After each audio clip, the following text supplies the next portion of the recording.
Bonjour à tous chers téléspectateurs, bienvenue à cet autre numéro de la revue des grandes unes sur Equinox Télévision avec nos invités déjà bien installés. Avant de leur donner la parole, revisitons les grandes unes parues ce matin dans la presse avec le quotidien de l'économie qui parle de l'État qui abandonne près de 10 milliards de francs CFA à la SCB alors que le projet bancaire est suspendu. La somme versée comme capital social reste oisif dans les comptes de cette banque depuis 2012, nous dit le quotidien de l'économie. L'anecdote parle de crise anglophone ce matin avec les affrontements mortels dans le sud-ouest du Cameroun.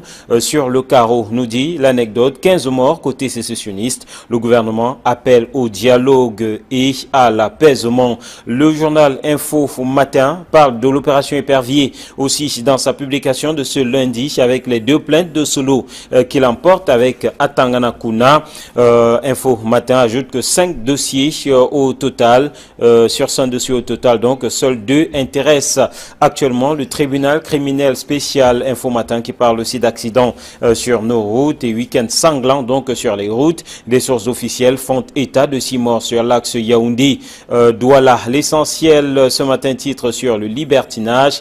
Rien n'est plus confidentiel, rien n'est plus top secret. C'est d'ailleurs la une qui barre tout aussi le journal Cameroun Tribune ce matin qui parle de gestion des documents confidentiels de l'État. La cote d'alerte qui est atteinte face aux dérives observées avec la divulgation de documents administratifs parfois frappés du sceau de la confidentialité. Le Premier ministre Philémon Yang, à travers une circulaire rendue publique la semaine dernière, appelle les différentes administrations publiques à tout mettre en œuvre pour stopper cette tendance.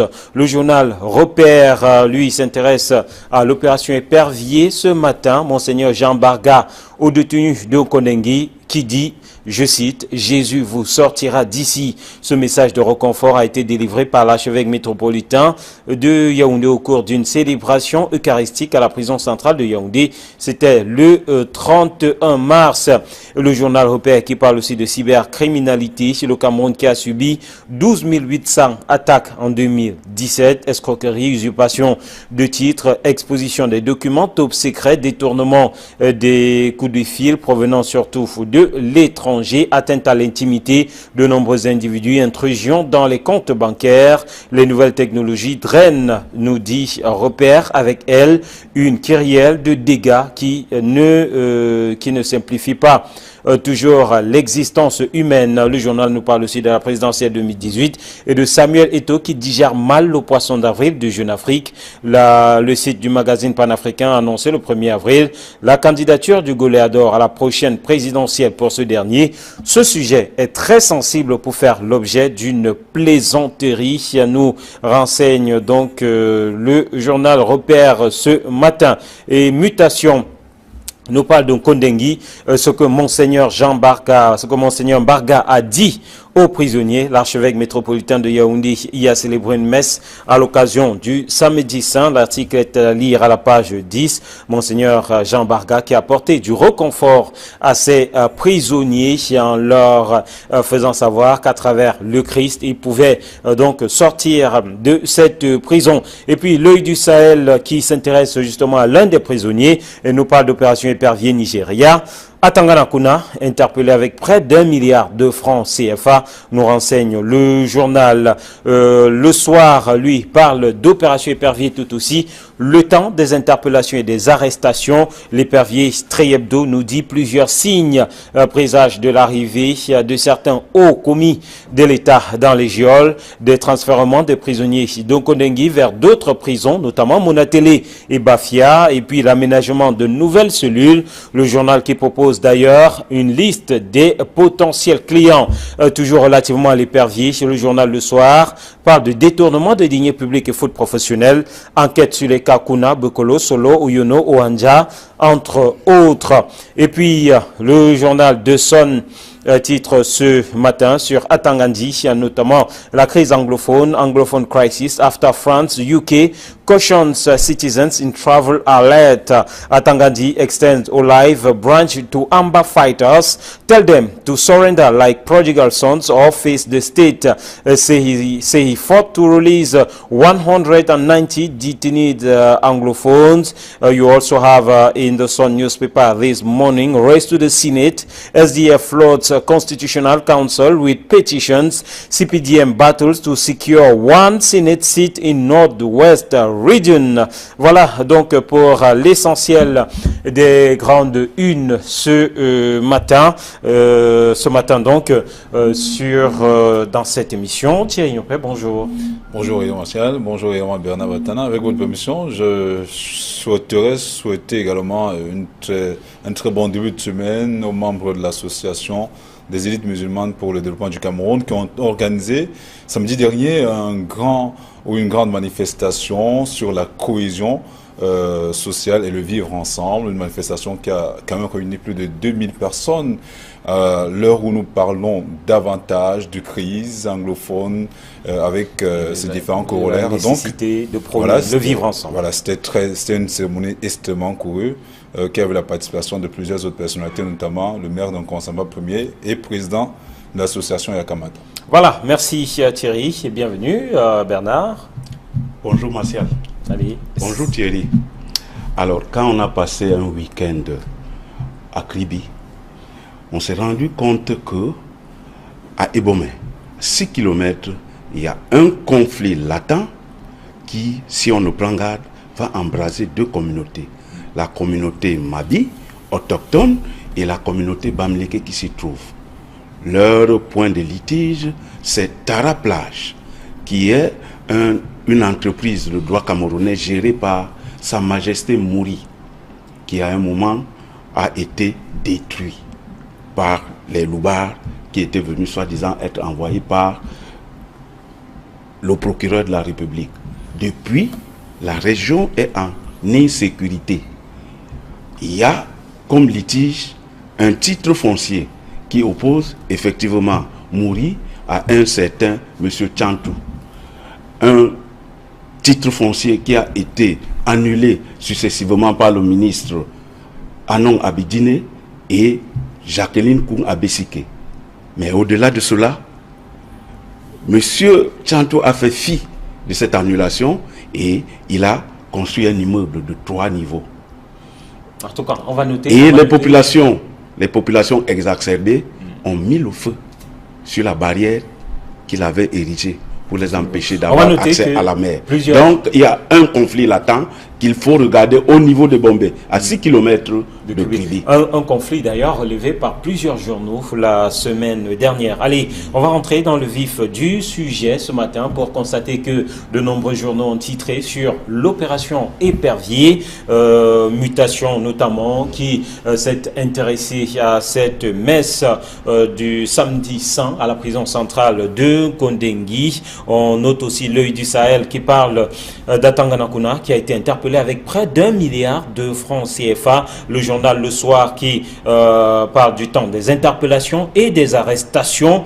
Donc l'opération Épervier encore, toujours, depuis la semaine dernière, il faut noter que c'est un sujet qui revient de façon récurrente. L'épervier est de retour, Thierry. Voilà, c'est clair que c'est un sujet d'ailleurs qui va continuer à alimenter le corps social, hein, les conversations même dans les chaumières. Tout le monde est au courant qu'il y a une liste qui a longuement circulé dans les réseaux sociaux annonçant l'interdiction de sortie à quelques personnalités de la République. Ces personnalités, il faut le souligner, ne sont pas encore interpellées jusqu'ici. Donc, il est clair que l'opération Épervier va se poursuivre. Mais pour revenir justement à la messe pascale au samedi saint, célébrée du côté de Kondengui, il faut quand même remarquer qu'on a vu des personnalités requinquer, tout sourire, qui avaient un embonpoint extraordinaire pour des gens qui sont en prison. on a eu comme l'impression justement que la prison était devenue ce lieu paradisiaque où on passait du bon temps. On a vu Basile à Tanganakuna tout cintré, flingant.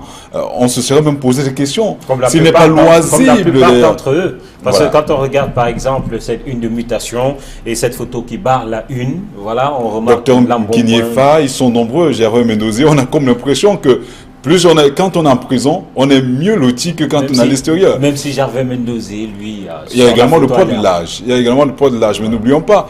Donc, il faudrait justement que l'on comprenne que la prison n'est pas la voie par excellence de résolution de ces crises-là. Ces arrestations ne serviraient pratiquement, ou ne servent pratiquement pas grand-chose. On l'a souligné même sur ce plateau.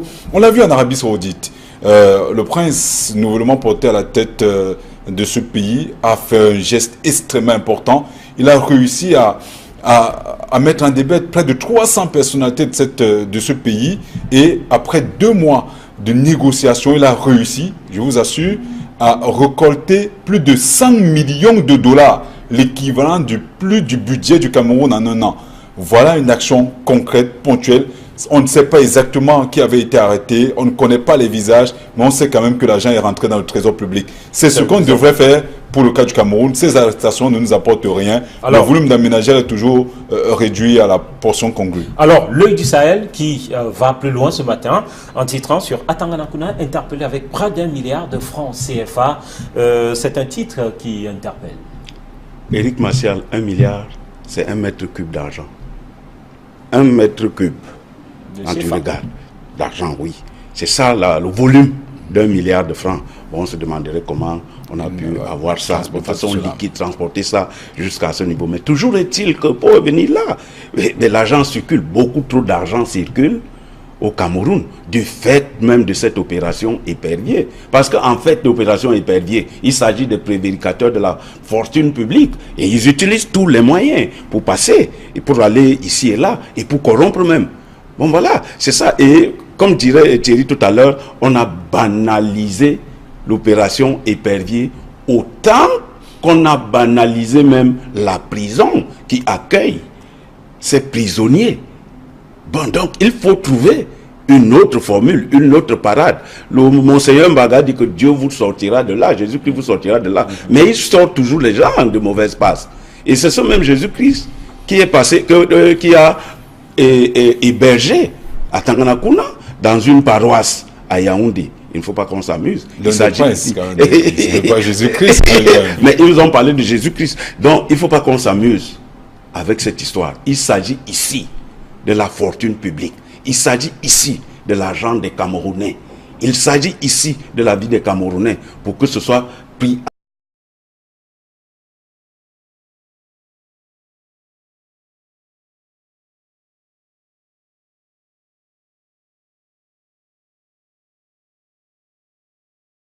peut être la portée du message de Monseigneur Mbarga à l'endroit de ces prisonniers de luxe, entre guillemets, Thierry? C'est juste un message d'espoir. Espoir pourquoi? En réalité, toute personne qui vit a droit à l'espoir. C'est tout à fait normal. Quel était le bien fondé de la célébration de cette messe du côté de Kondengui? Pourquoi n'est-il pas allé ailleurs? Là est toute la question. Mais toujours est-il qu'une messe a été célébrée, un message d'espoir. N'oublions pas quand même que la naissance de Jésus, la résurrection de Jésus-Christ annonce des lendemains meilleurs pour tout chrétien. C'est un message d'espoir, c'est un message...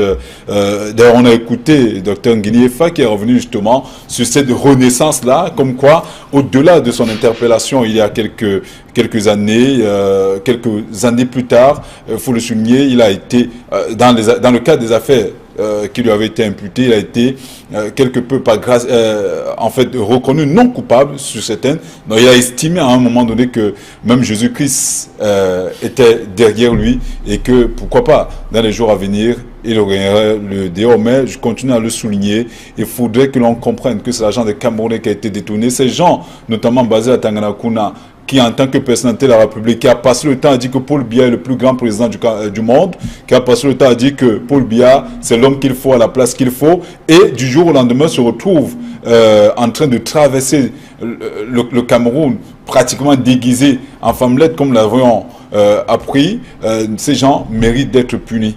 Maintenant, est-ce que la punition, c'est nécessairement la prison? Il faudrait justement que l'on change peut-être de paradigme et que l'on s'inscrive dans une autre dynamique pour permettre justement aux Camerounais de vivre mieux, parce qu'il y a encore des régions dans ce pays où les enfants fréquentent en main le sol. Il y a encore des endroits dans ce pays où on a de la peine à avoir l'électricité. Aujourd'hui encore, même à Douala, on passe des jours sans énergie électrique, alors que Basile Atangana a été censé gérer les chantiers structurants qui nous donneraient suffisamment de courant, mais tel n'est pas le cas jusqu'ici. Justement, par rapport à cela, Info Matin nous parle des 2 plaintes de William Solo qui emporte à Tanganakuna, le journal qui rappelle d'ailleurs que 5 dossiers ont été présentés. Seul le TCS s'est intéressé seulement à 2. Alors ces plaintes de Solo qui emportent Kuna, on va dire l'arroseur arrosé. Voilà, autant que les mêmes plaintes emportent Solo lui-même, parce que c'est une sorte de serpent qui se mord la queue. Moi, je pense que, bon, les plaintes sont encore pendantes dans la justice. Il faudra que le tribunal criminel spécial se penche dessus pour que les responsabilités soient établies. Déjà que, voilà, il y a un principe en justice qui veut qu'on soit présumé innocent ou présumé coupable, selon qu'on se trouve d'un côté comme de l'autre. Mais toujours est-il qu'il y a problème. On attend que le tribunal criminel spécial penche là-dessus. Mais ce que moi je voulais dire, revenir sur le message d'espoir. Le seul espoir qui vaille, c'est que au niveau de la prison, qu'ils s'amendent et qu'ils ne s'attaquent plus à la fortune publique. C'est le seul espoir. Non, ils ne peuvent plus s'attaquer vu que voilà, ils ne sont plus aux affaires. Oui, mais à l'évidence, l'histoire nous montre que chaque fois qu'il y a des prisonniers politiques, qu'il y a des prisonniers de droit commun par rapport à la prédication de la fortune publique, il y a toujours des prisonniers. La preuve, c'est que les journaux annoncent d'autres clients de l'opération épervier. Donc, il faut que ceux qui nous gouvernent là, qu'ils s'amendent. S'amender, c'est de refuser de s'attaquer à la fortune publique, parce que c'est notre bien commun. C'est le bien de la res publica, la chose commune. Allez, absolument. On parle d'un autre sujet évoqué ce matin dans 2 journaux, Cameroun Tribune et l'essentiel, Cameroun Tribune, qui nous parle de la cote d'alerte en matière donc de gestion des documents officiels, des documents confidentiels de l'État. La cote d'alerte est-elle véritablement atteinte, Thierry? Bien sûr, nous l'avons longuement souligné, nous en avons rigoté sur ce plateau. Je crois même que quelque part le Premier ministre est arrivé en retard par rapport à ce que nous avions souligné ici pendant des mois. Il était inadmissible que des documents portant le sceau confidentiel se retrouvent carrément dans les réseaux sociaux. On ne sait comment. La dernière note encore en circulation est celle du ministre Atangandi, le MINAT, qui a donné des instructions fermes au gouverneur et en fait, à l'administration territoriale de gérer, en fait, permettre à l'État d'être suffisamment au fait d'un certain nombre de choses. Mais c'est une note qui porte la mention confidentielle, mais qui s'est retrouvée dans les réseaux sociaux. Comment? Cela, c'est parce qu'on l'a décrit ici. Il fallait justement que les uns et les autres prennent des dispositions qui s'imposent pour frapper. D'ailleurs, les contrevenants, à la limite, comme on ne peut pas identifier celui qui est l'initiateur ou celui qui est l'initiateur de cette divulgation-là, il était question de frapper toute la chaîne. Et c'est pour cette raison que le Premier ministre a d'ailleurs tenu à leur rappeler que toutes les personnes impliquées dans le processus d'information ou de transmission de ces informations-là devraient prendre plus de sérieux et comprendre quand même que les choses de l'État doivent rester des choses de l'État, parce que l'État ne saurait se retrouver dans la rue comme c'est actuellement le cas. Quelle peut être la portée de cette sortie du Premier ministre Bernard? Oui, mais la première portée, c'est la circulaire du Premier ministre. Bon, mais moi, je pense que... La question, c'est que est-ce que ça peut véritablement changer quelque chose? Est-ce que ça veut véritablement changer ça? Dans un monde où les réseaux sociaux sont ce qu'ils sont. Voilà, il faut y arriver. Parce que c'est tellement important qu'on ne peut pas s'arrêter à une simple circulaire de ministre. Vous savez, gouverner, c'est prévoir. Qu'est-ce qu'on a prévu par rapport à l'arrivée? Parce qu'aujourd'hui, Internet s'est invité dans notre quotidien. On ne peut plus faire sans Internet quand on se réveille le matin. Alors, quelles sont les dispositions que le gouvernement a prises par rapport à cette nouvelle donne? Il faut que, au-delà d'une simple circulaire, qu'il y ait une réglementation de la chose Internet. il faut qu'il y ait une réglementation, qu'on sache c'est quoi les réseaux sociaux. Parce qu'un jour, le gouvernement fait comme si c'était... Il est agi. Il n'agit pas. Il faut que le gouvernement prévoie, qu'il donne un cadre réglementaire par rapport à la gestion au quotidien. Par exemple, quand on rentre dans l'univers médiatique, il y a ce qu'on appelle les cyberjournaux qui se sont ajoutés. Quelle est la position des cyberjournaux dans toute cette imbroglio qu'on appelle réseaux sociaux et autres là? Moi, je pense qu'il faut un cadre réglementaire. Et le cadre réglementaire passe par la représentation nationale, par l'Assemblée nationale et autres, pour qu'on sache exactement à quoi s'en tenir. Parce qu'aujourd'hui, les réseaux sociaux ont pratiquement pris toute l'information. Et il y a comme une concurrence déloyale par rapport aux professionnels classiques de l'information qui sont les journalistes. Voilà, qu'on peut dire, Thierry, que malgré le fait que la cote d'alerte soit atteinte, tel que relève Cameroun Tribune, on est loin aussi d'être sorti de l'auberge par rapport à la publication de ces documents frappés du sceau de la confidentialité. C'est clair qu'on est très loin. Hein. Bernard Vatan l'a souligné tout à l'heure, au-delà de la réglementation. On l'a souligné pour le cadre de l'opération Pévier. Il faut que les personnes en charge de ces dossiers-là comprennent quand même que l'État ne peut être dans la rue et que ces personnes s'amendent. Parce que un document confidentiel ne peut se retrouver dans les réseaux sociaux si ça ne passe directement dans les mains de ces concernés-là. À partir du moment où les uns et les autres s'amendent, je crois quand même qu'il y aurait une nette amélioration de cet état de choses. Nous n'avons pas connu Internet avant la France, encore moins avant les États-Unis ou plusieurs autres pays occidentaux, mais vous ne trouverez jamais de pareils documents.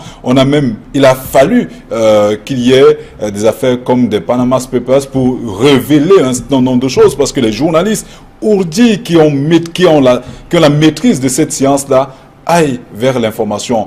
On l'a vu avec le cas de Mediapart qui réussit parfois à prendre quelques informations, mais ces informations ne se retrouvent pas au bonheur, la chance dans la rue comme ça. Mais non, il faudrait justement que même les personnes en charge de ces dossiers-là comprennent que l'intérêt de l'État doit être protégé, préservé, et que je crois que en passant par là, beaucoup de choses se feront. Il y a déjà une loi sur la cybercriminalité. Bernard Batane et nous, d'ailleurs, nous en parlions dans le cadre d'une association que nous sommes en train de mettre sur pied sur la cyberpresse. Parce qu'aujourd'hui, on a comme l'impression que la presse cybernétique a pris l'ascendant sur la presse classique. Aujourd'hui, il est facile de regarder Equinox Télévision à travers nos tablettes, nos smartphones. On ne peut pas marcher avec un téléphone, mais on peut regarder une émission à travers un téléphone, dans un taxi ou dans son véhicule quand on a un chauffeur. Donc, il faudrait que l'on s'habitue à cela et que le gouvernement prenne des mesures coercitives qui nous permettraient justement de traverser ce cap-là. Au finish, s'agirait-il, Bernard, d'un problème de gouvernance? Il s'agit d'un problème de gouvernance. Il y a une nouvelle donne. Quand on est en système de parti unique et que le multipartisme arrive, mais qu'on l'intègre, qu'on tropicalise Internet, qu'on le mette, qu'on le domestique, qu'on le mette en fonction des lois du Cameroun, du vécu quotidien des Camerounais.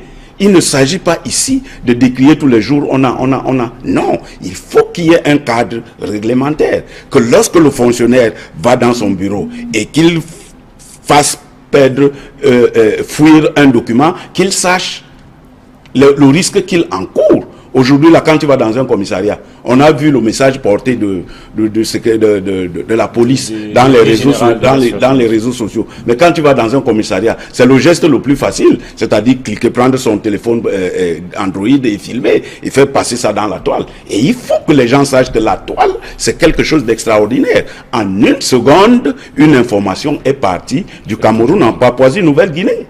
Donc, il faut que les gens sachent qu'il y a une réglementation par rapport à ça. Quand on dit il y a de la traque, par exemple, quand on est dans une entreprise, il y a de la traque informatique qui permet de retrouver la source même de la fuite d'une information. Tout est possible, mais il suffit qu'on soit organisé. On ne va pas seulement se tenir là pour dire que non, mais les réseaux sociaux n'ont pas fait ceci, les réseaux sociaux n'ont pas fait cela. Il faut les intégrer dans le quotidien. Et pour les intégrer, il faut domestiquer. Et pour domestiquer, il faut qu'il y ait une réglementation. Voilà, et puis le dernier sujet que nous allons aborder porte sur la crise anglophone. Quelques-unes s'y sont intéressées ce matin, notamment l'anecdote qui a parlé d'affrontements mortels dans la partie sud-ouest du Cameroun, avec plusieurs morts côté sécessionniste, nous dit le journal L'Anecdote ce matin, tout comme le journal The Sun qui lui est revenu sur cette tournée de Paul Atangandi, le ministre de l'administration territoriale. Alors, sur le terrain, on se rend compte que c'est loin, mais alors très loin d'être à l'accalmie. Un véritable pied de nez au ministre Atangandi qui, au moment où il était en tournée dans le sud-ouest, a vu de pareils événements arriver. C'est bien déplorable. Il faudrait que l'on comprenne que la crise anglophone a atteint des pics incontrôlés. Et si ça continue, ces pics seront incontrôlables. Il faudrait maintenant que le gouvernement fasse, comme d'ailleurs cela a été le cas avec cette militarisation de cette zone-là, mais il faudrait davantage amener les uns et les autres à comprendre que la solution de la crise anglophone sortira nécessairement par un dialogue inclusif. Pour la Tangandi a déjà commencé à le faire avec le nord-ouest et le sud-ouest, mais il faudrait maintenant qu'au-delà de Paul Tangandi, que les autres membres du gouvernement s'y collent et que le gouvernement lui-même travaille davantage à ce niveau, parce que les solutions ont déjà été prises. Il y a d'autres engagements qui avaient été pris par l'État. Le président Biya a dû nommer un ministre originaire de ces partis à l'éducation nationale, mais l'école n'a toujours pas repris. Donc il y a, en réalité, il faudrait que tout le monde s'y implique davantage, parce que plus le temps passe, plus la situation s'enlise. Alors, dans le discours, Paul Atangandi, lui, reste très ferme.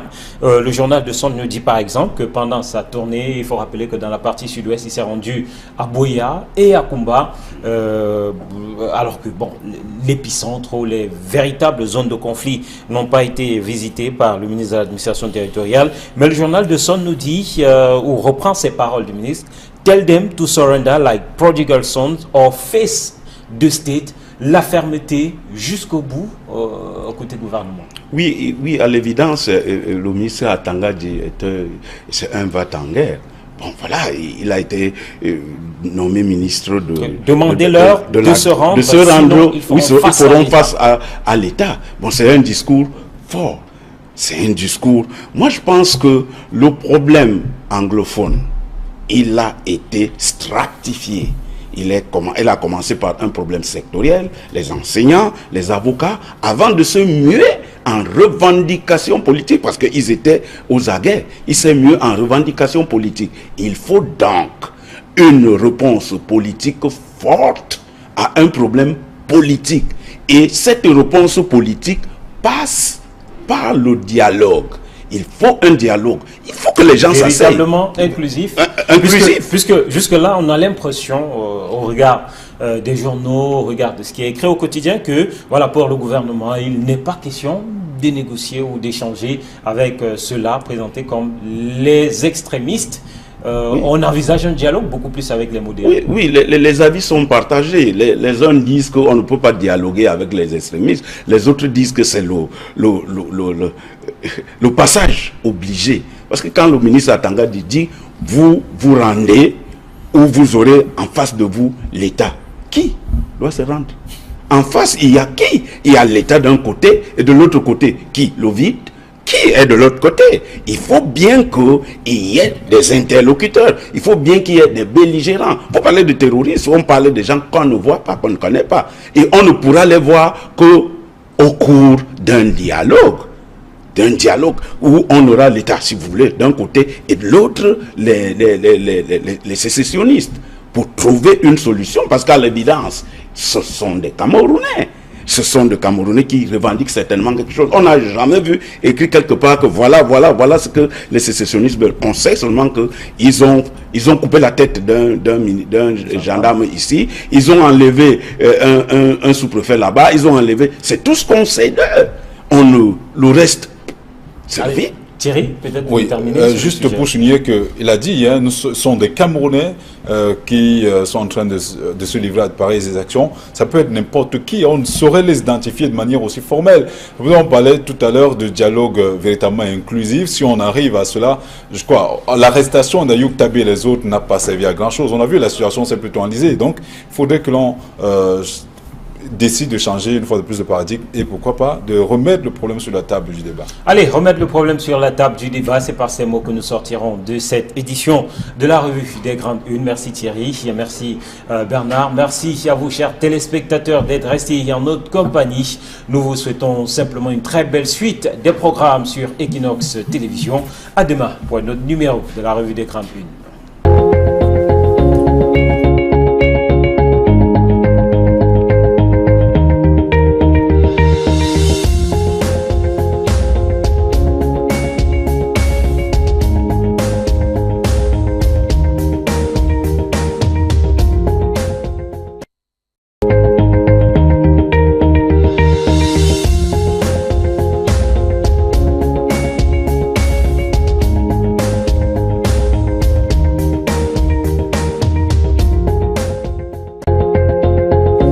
Bonjour à tous chers téléspectateurs, bienvenue à cet autre numéro de la revue des Grandes Unes sur Equinox Télévision avec nos invités déjà bien installés. Avant de leur donner la parole, revisitons les Grandes Unes parues ce matin dans la presse avec le quotidien de l'économie qui parle de l'État qui abandonne près de 10 milliards de francs CFA à la SCB alors que le projet bancaire est suspendu. La somme versée comme capital social reste oisif dans les comptes de cette banque depuis 2012, nous dit le quotidien de l'économie. L'anecdote parle de crise anglophone ce matin avec les affrontements mortels dans le sud-ouest du Cameroun. Sur le carreau, nous dit l'anecdote, 15 morts côté sécessionniste. Le gouvernement appelle au dialogue et à l'apaisement. Le journal Info Matin parle de l'opération Épervier aussi dans sa publication de ce lundi avec les deux plaintes de Solo qu'il emporte avec Atangana Kuna. Info Matin ajoute que 5 dossiers au total, sur 100 dossiers au total, donc seuls 2 intéressent actuellement le tribunal criminel spécial. Info Matin qui parle aussi d'accidents sur nos routes et week-ends sanglants donc sur les routes. Des sources officielles font état de 6 morts sur l'axe Yaoundé-Douala. L'essentiel ce matin titre sur le libertinage. Rien n'est plus confidentiel, rien n'est plus top secret. C'est d'ailleurs la une qui barre tout aussi le journal Cameroun Tribune ce matin qui parle de gestion des documents confidentiels de l'État. La cote d'alerte qui est atteinte face aux dérives observées avec la divulgation de documents administratifs parfois frappés du sceau de la confidentialité. Le Premier ministre Philémon Yang, à travers une circulaire rendue publique la semaine dernière, appelle les différentes administrations publiques à tout mettre en œuvre pour stopper cette tendance. Le journal Repère, lui, s'intéresse à l'opération Épervier ce matin. Monseigneur Jean Barga, au détenu de Kondengi, qui dit, je cite, « Jésus vous sortira d'ici ». Ce message de réconfort a été délivré par l'archevêque métropolitain de Yaoundé au cours d'une célébration eucharistique à la prison centrale de Yaoundé. C'était le 31 mars. Le journal Repère qui parle aussi de cybercriminalité. Le Cameroun qui a subi 12 800 attaques en 2017. Escroquerie, usurpation de titres, exposition des documents top secrets, détournement des coups de fil provenant surtout de l'étranger, atteinte à l'intimité de nombreux individus, intrusion dans les comptes bancaires. Les nouvelles technologies drainent, nous dit Repère, avec elles une kyrielle de dégâts qui ne simplifie pas toujours l'existence humaine. Le journal nous parle aussi de la présidentielle 2018 et de Samuel Eto'o qui digère mal le poisson d'avril de Jeune Afrique. Le site du magazine panafricain a annoncé le 1er avril la candidature du Goléador à la prochaine présidentielle pour ce dernier. Ce sujet est très sensible pour faire l'objet d'une plaisanterie. Nous renseigne donc le journal Repère ce matin. Et mutation nous parle de Kondengi, ce que Monseigneur Barga a dit aux prisonniers. L'archevêque métropolitain de Yaoundé y a célébré une messe à l'occasion du Samedi Saint. L'article est à lire à la page 10. Monseigneur Jean Barga qui a apporté du réconfort à ces prisonniers en leur faisant savoir qu'à travers le Christ, ils pouvaient donc sortir de cette prison. Et puis l'œil du Sahel qui s'intéresse justement à l'un des prisonniers et nous parle d'opération Épervier Nigeria. Atanganakuna, interpellé avec près d'1 milliard de francs. C'est de refuser de s'attaquer à la fortune publique parce que c'est notre bien commun. C'est le bien de la res publica, la chose commune. Allez, absolument. On parle d'un autre sujet évoqué ce matin dans 2 journaux, Cameroun Tribune et l'essentiel, Cameroun Tribune, qui nous parle de la cote d'alerte en matière donc de gestion des documents officiels, des documents confidentiels de l'État. La cote d'alerte est-elle véritablement atteinte, Thierry ? Bien sûr, nous l'avons longuement souligné, nous en avons récolté sur ce plateau. Je crois même que quelque part, le Premier ministre est arrivé en retard par rapport à ce que nous avions souligné ici pendant des mois. Il était inadmissible que des documents portant le sceau confidentiel se retrouvent carrément dans les réseaux sociaux, on ne sait comment.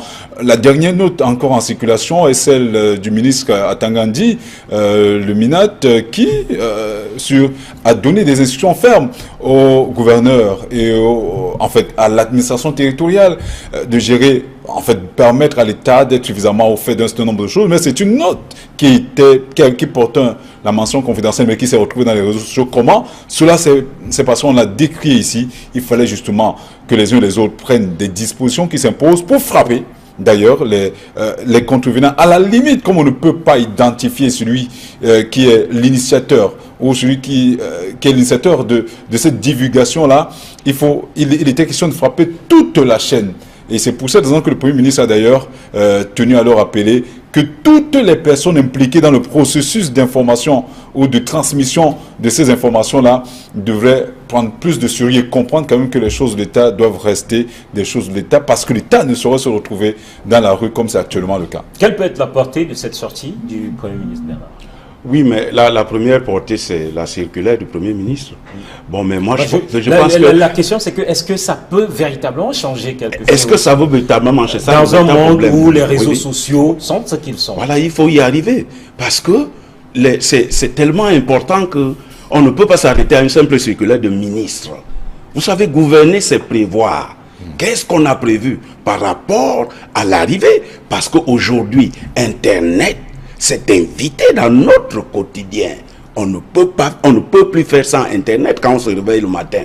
Alors, quelles sont les dispositions que le gouvernement a prises par rapport à cette nouvelle donne? Il faut que, au-delà d'une simple circulaire, qu'il y ait une réglementation de la chose Internet. Il faut qu'il y ait une réglementation, qu'on sache c'est quoi les réseaux sociaux. Parce qu'un jour, le gouvernement fait comme si c'était... Il est agi. Il n'agit pas. Il faut que le gouvernement prévoie, qu'il donne un cadre réglementaire par rapport à la gestion au quotidien. Par exemple, quand on rentre dans l'univers médiatique, il y a ce qu'on appelle les cyberjournaux qui se sont ajoutés. Quelle est la position des cyberjournaux dans toute cette imbroglio qu'on appelle réseaux sociaux et autres là? Moi, je pense qu'il faut un cadre réglementaire. Et le cadre réglementaire passe par la représentation nationale, par l'Assemblée nationale et autres, pour qu'on sache exactement à quoi s'en tenir. Parce qu'aujourd'hui, les réseaux sociaux ont pratiquement pris toute l'information. Et il y a comme une concurrence déloyale par rapport aux professionnels classiques de l'information qui sont les journalistes. Voilà, comme pour dire, Thierry, que malgré le fait que la cote d'alerte soit atteinte, telle que relève Cameroun Tribune, on est loin aussi d'être sorti de l'auberge par rapport à la publication de ces documents frappés du sceau de la confidentialité. C'est clair qu'on est très loin. Bernard Vatan l'a souligné tout à l'heure, au-delà de la réglementation. On l'a souligné pour le cadre de l'opération Épervier. Il faut que les personnes en charge de ces dossiers-là comprennent quand même que l'État ne peut être dans la rue et que ces personnes s'en... Avec cette histoire, il s'agit ici de la fortune publique. Il s'agit ici de l'argent des Camerounais. Il s'agit ici de la vie des Camerounais pour que ce soit pris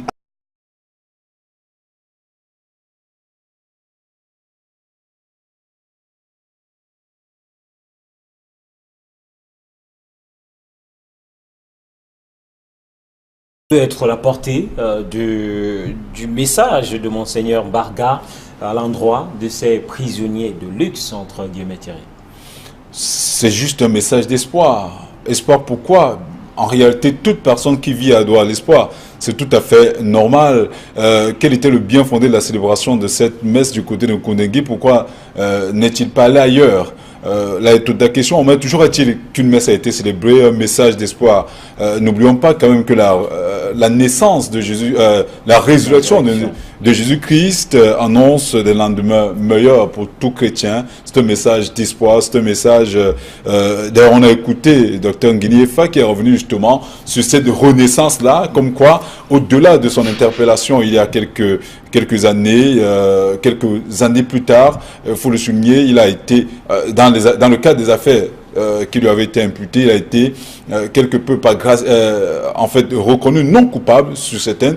Donc il a estimé à un moment donné que même Jésus-Christ était derrière lui et que, pourquoi pas, dans les jours à venir, il aurait le dehors. Mais je continue à le souligner, il faudrait que l'on comprenne que c'est l'argent des Camerounais qui a été détourné. Ces gens, notamment basés à Tanganakuna, qui en tant que personnalité de la République, qui a passé le temps à dire que Paul Biya est le plus grand président du monde, qui a passé le temps à dire que Paul Biya, c'est l'homme qu'il faut à la place qu'il faut, et du jour au lendemain se retrouve en train de traverser le Cameroun, pratiquement déguisé en femmelette, comme l'avons appris.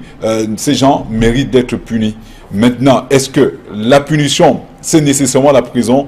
Il faudrait justement que l'on change peut-être de paradigme et que l'on s'inscrive dans une autre dynamique pour permettre justement aux Camerounais de vivre mieux, parce qu'il y a encore des régions dans ce pays où les enfants fréquentent en main le sol. Il y a encore des endroits dans ce pays où on a de la peine à avoir l'électricité. Aujourd'hui encore, même à Douala, on passe des jours sans énergie électrique, alors que Basile Tanganakuna a été censé gérer les chantiers structurants qui nous donneraient suffisamment de courant, mais tel n'est pas le cas jusqu'ici. Justement, par rapport à cela, Info Matin nous parle des deux plaintes de William Solo qui emporte à Tanganakuna, le journal qui rappelle d'ailleurs que cinq dossiers ont été présentés. Seul le TCS s'est intéressé seulement à 2. Alors ces plaintes de Solo qui emportent Kuna, on va dire, l'arroseur arrosé. Voilà, autant que les mêmes plaintes emportent Solo lui-même, parce que c'est une sorte de serpent qui se mord la queue. Moi, je pense que, bon, les plaintes sont encore pendantes dans la justice. Il faudra que le tribunal criminel spécial se penche dessus pour que les responsabilités soient établies. Déjà que, voilà, il y a un principe en justice qui veut qu'on soit présumé innocent ou présumé coupable, selon qu'on se trouve d'un côté comme de l'autre. Mais toujours est-il qu'il y a problème. On attend que le tribunal criminel spécial penche là-dessus. Mais ce que moi je voulais dire, revenir sur le message d'espoir. Le seul espoir qui vaille, c'est que au niveau de la prison, qu'il s'amende et qu'il ne s'attaque plus à la fortune publique. C'est le seul espoir. Non, ils ne peuvent plus s'attaquer vu que voilà, ils ne sont plus aux affaires. Oui, mais à l'évidence, l'histoire nous montre que chaque fois qu'il y a des prisonniers politiques, qu'il y a des prisonniers de droit commun par rapport à la prédication de la fortune publique, il y a toujours des prisonniers. La preuve, c'est que les journaux annoncent d'autres clients de l'opération épervier. Donc, il faut que ceux qui nous gouvernent là, qu'ils s'amendent. Du samedi 100 à la prison centrale de Kondengui. On note aussi l'œil du Sahel qui parle d'Atanganakuna qui a été interpellé avec près d'1 milliard de francs CFA. Le journal Le Soir qui parle du temps des interpellations et des arrestations. Donc l'opération épervier encore, toujours, depuis la semaine dernière. Il faut noter que c'est un sujet qui revient de façon récurrente. L'épervier est de retour, Thierry. Voilà, c'est clair que c'est un sujet d'ailleurs qui va continuer à alimenter le corps social, hein, les conversations même dans les chaumières. Tout le monde est au courant qu'il y a une liste qui a longuement circulé dans les réseaux sociaux annonçant l'interdiction de sortie à quelques personnalités de la République. Ces personnalités, il faut le souligner, ne sont pas encore interpellées jusqu'ici. Donc, il est clair que l'opération épervier va se poursuivre, mais pour revenir justement à la messe pascale au samedi saint, célébrée du côté de Kondengui, il faut quand même remarquer qu'on a vu des personnalités requinquer, tout sourire, qui avait un embonpoint extraordinaire pour des gens qui sont en prison. On a eu comme l'impression justement que la prison était devenue ce lieu paradisiaque où on passait du bon temps. On a vu Basile à Tanganakuna tout cintré, flingant. On se serait même posé des questions. S'il n'est pas loisible. Comme la plupart d'entre eux. Parce que quand on regarde par exemple cette une de mutation et cette photo qui barre la une, voilà, on remarque Docteur Kiniefa, ils sont nombreux, Jérôme Mendozi, on a comme l'impression que quand on est en prison, on est mieux loti que quand on est à l'extérieur. Même si Gervais Mendozi, lui... il y a également le poids de l'âge. Il y a également le poids de l'âge, mais n'oublions pas. Donc, il faudrait justement que l'on comprenne que la prison n'est pas la voie par excellence de résolution de ces crises-là. Ces arrestations ne serviraient pratiquement, ou ne servent pratiquement pas grand-chose. On l'a souligné même sur ce plateau. On l'a vu en Arabie Saoudite. Le prince nouvellement porté à la tête de ce pays a fait un geste extrêmement important. Il a réussi à mettre en débat près de 300 personnalités de ce pays et après 2 mois de négociations, il a réussi, je vous assure, à récolter plus de 100 millions de dollars, l'équivalent du budget du Cameroun en 1 an. Voilà une action concrète, ponctuelle. On ne sait pas exactement qui avait été arrêté, on ne connaît pas les visages, mais on sait quand même que l'argent est rentré dans le trésor public. C'est ce qu'on devrait faire pour le cas du Cameroun. Ces arrestations ne nous apportent rien. Le volume d'aménageurs est toujours réduit à la portion congrue. Alors, l'œil du Sahel qui va plus loin ce matin en titrant sur Atanganakuna, interpellé avec près d'1 milliard de francs CFA. C'est un titre qui interpelle. Éric Martial, 1 milliard, c'est 1 mètre cube d'argent. 1 mètre cube. Quand tu regardes, l'argent, oui. C'est ça le volume d'1 milliard de francs. Bon, on se demanderait comment on a pu avoir ça de façon liquide, transporter ça jusqu'à ce niveau. Mais toujours est-il que pour revenir là, mais l'argent circule, beaucoup trop d'argent circule au Cameroun, du fait même de cette opération épervier. Parce qu'en fait, l'opération épervier, il s'agit des prévaricateurs de la fortune publique. Et ils utilisent tous les moyens pour passer, et pour aller ici et là, et pour corrompre même. Bon voilà, c'est ça. Et comme dirait Thierry tout à l'heure, on a banalisé l'opération épervier autant qu'on a banalisé même la prison qui accueille ces prisonniers. Bon, donc il faut trouver une autre formule, une autre parade. Le Monseigneur Mbaga dit que Dieu vous sortira de là, Jésus-Christ vous sortira de là. Mais il sort toujours les gens de mauvaise passe. Et c'est ce même Jésus-Christ qui est passé, qui a hébergé à Tanganakuna dans une paroisse à Yaoundé. Il ne faut pas qu'on s'amuse. Il s'agit pas Jésus-Christ. Mais ils ont parlé de Jésus-Christ. Donc il ne faut pas qu'on s'amuse. En CFA nous renseigne le journal. Le soir, lui, parle d'opération épervier tout aussi. Le temps des interpellations et des arrestations. L'épervier Stray Hebdo nous dit plusieurs signes présagent de l'arrivée de certains hauts commis de l'État dans les geôles, des transfèrements des prisonniers d'Onkondengui vers d'autres prisons, notamment Monatélé et Bafia, et puis l'aménagement de nouvelles cellules. Le journal qui propose d'ailleurs une liste des potentiels clients. Toujours relativement à l'épervier, sur le journal Le Soir, parle de détournement de deniers publics et fautes professionnelles, enquête sur les cas Kuna, Bokolo, Solo, Ouyono, Oanja, entre autres. Et puis, le journal De Son titre ce matin sur Atangandi, notamment la crise anglophone crisis after France, UK cautions citizens in travel alert. Atangandi extends Olive branch to Amba fighters, tell them to surrender like prodigal sons or face the state.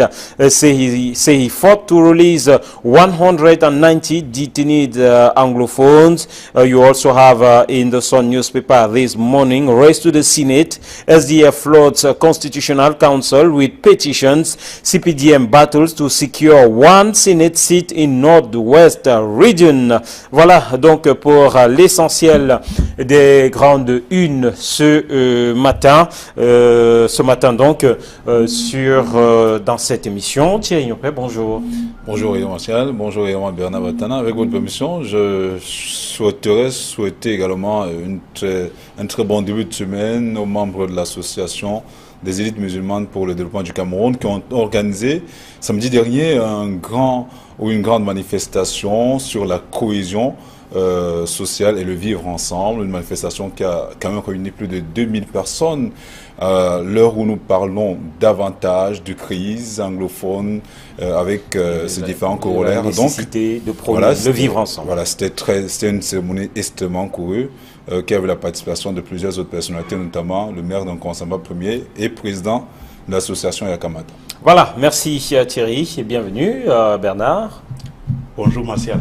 Allez. Bonjour Thierry. Alors, quand on a passé un week-end à Kribi, on s'est rendu compte que à Ebomé, 6 km, il y a un conflit latent qui, si on ne prend garde, va embraser deux communautés. La communauté Mabi, autochtone, et la communauté Bamleke qui s'y trouve.